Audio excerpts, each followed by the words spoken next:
Pasal keempat, pengakuan ulama besar Nusantara terhadap status Ba'alwi sebagai zuriyah Nabi. Demi membela nasab Ba'alwi, Hanif DKK dalam buku Keabsahan Nasab Ba'alwi mengklaim bahwa nasab Ba'alwi sudah diisbat oleh para ulama Nusantara. Benarkah klaim tersebut? Nama yang pertama yang ia sebut adalah ulama besar asal Banten, Sayyid Ulama Al-Hijaz, Syekh Nawawi Al-Bantani. Kemudian ia menyebut beberapa ulama lainnya. Syekh Nawawi Al-Bantani dalam kurung W1316H. Menurut Hanif DKK, Syekh Nawawi telah mengisbat nasab Ba'alwi dalam kitabnya Uqud Al-Lujain. Teks kitab Uqud Al-Lujain yang dimaksud sebagai berikut. Terjemah dalam kurung, telah berkata Sayyidina, yakni orang yang paling mulia di antara kami dalam kurung Al-Habib, yakni yang dicintai, dan seorang Sayyid dalam kurung Abdullah Al-Haddad, pemilik tarekat terkenal dan rahasia yang banyak. Istilah di sebagian negeri dalam menyebut zuriyah Rasulullah SAW untuk laki-laki adalah Habib, sementara yang perempuan disebut Hubabah. Adapun kebanyakan menyebut keturunan Nabi SAW dengan Sayyid dan Sayyidah. Menurut Hanif dan kawan-kawan, teks di atas adalah isbat Syekh Nawawi Al-Bantani terhadap nasab Ba'alwi. Padahal sesuai dengan kaidah para ahli nasab, suatu yang ditulis bukan untuk maksud menetapkan nasab tidak bisa dijadikan hujah. Penetapan nasab seperti sanad tarikat yang diklaim merupakan sanad dari ayah ke anak, terus ke cucu dan seterusnya. Pakar nasab Syekh Khalil bin Ibrahim mengatakan, terjemah, maka nasab bisa dikatakan diisbat jika ditemukan dalam catatan atau kitab dengan syarat apa yang tertulis itu petunjuknya jelas untuk tujuan dalam kurung mengisbat nasab dan bukan termasuk nama yang mirip. Begitu juga para ahli nasab membuat kaidah bahwa tidak setiap apa yang ditulis tentang nasab itu bisa dijadikan hujah, termasuk teks dari Syekh Nawawi tersebut.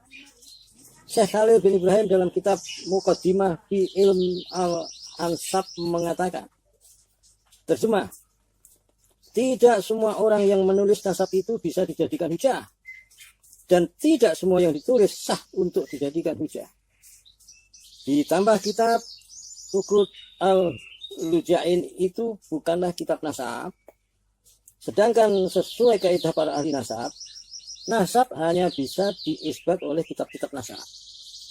Syekh Khalil bin Ibrahim berkata, terjemah, ilmu ini dalam kurung penetapan nasab tidak bisa diambil kecuali dari sumber-sumber dan referensi-referensinya. Dari situ, apa yang ditulis oleh Hanif DKK tentang Syekh Nawawi Al-Bantani dan ulama-ulama Nusantara lainnya yang diklaim mengakui nasab Ba'alwi itu tidak bermakna apa-apa dalam membantu batalnya nasab Ba'alwi menurut kaidah-kaidah buku yang dipegang oleh para pakar nasab.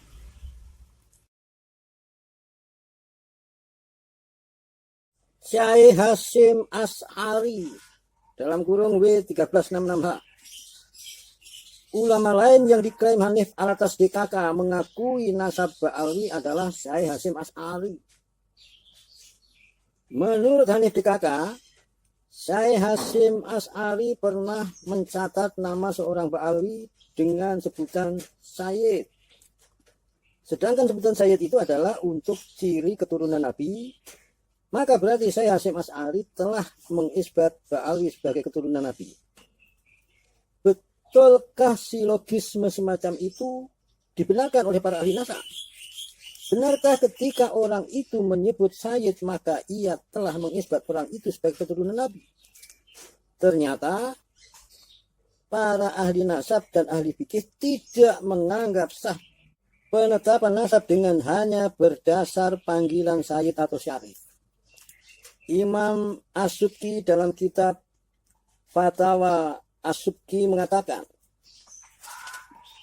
terjemah, dan semacam jika kita mengatakan hai Syarif atau telah datang seorang syarif dan semacamnya sesuai dengan apa yang kami sebutkan. Maka jika kita melihat tertulis tulisan yang maksudnya bukan mengisbat nasab, maka kita tidak boleh membawanya kepada isbat nasab dan tidak boleh kita bergantung kepadanya dalam menetapkan nasab ketika maksud tulisan itu bukan penetapan nasab. Imam Asy'ari juga mengatakan, terjemah, maka banyak dari orang yang populer di antara manusia dengan kesyarifan, jika kita diminta untuk bersaksi maka kita tidak memenuhinya, padahal kita setiap malam dan siang menyebutnya atau lainnya syarif. Begitu pula semua nasab yang demikian itu, untuk mengetahui bahwa mutlakan dalam kebiasaan itu dibawa untuk pegangan itu saja tanpa sampai kepada derajat kebolehan untuk bersaksi. Tidak diragukan lagi bahwa yang demikian itu menghasilkan sangkaan yang lemah, yang cukup untuk kemutlakan memanggil dan tidak cukup untuk bersaksi. Jadi apa yang disajikan oleh Hanif Alatas DKK, bahwa Syekh Hasyim Asy'ari dan ulama Nusantara lain diklaim telah mengisbat nasab Ba'alawi itu tidak benar secara ilmu fikih dan kaidah ilmu nasab. Yang dilakukan oleh para ulama itu hanya dalam tanda petik itlaq at-tahatub, dalam kurung sekedar memanggil saja. Abdullah dan Ubaidillah. Dalam pasal ini Hanif DKK menyelipkan bahasan tentang Abdullah dan Ubaidillah. Menurut Hanif, nama Abdullah yang ditulis oleh Al-Janati dalam kitab As-Suluk itu sama dengan nama Ubaidillah yang ada di silsilah mereka. Apa yang dikatakan Hanif DKK itu tidak sesuai dengan kaidah ilmu nasab. Para pakar ilmu nasab menyatakan bahwa sebuah kitab bisa dijadikan rujukan jika nama yang ditulis sesuai dengan nama yang dimaksud, bukan hanya sekedar kemiripan nama.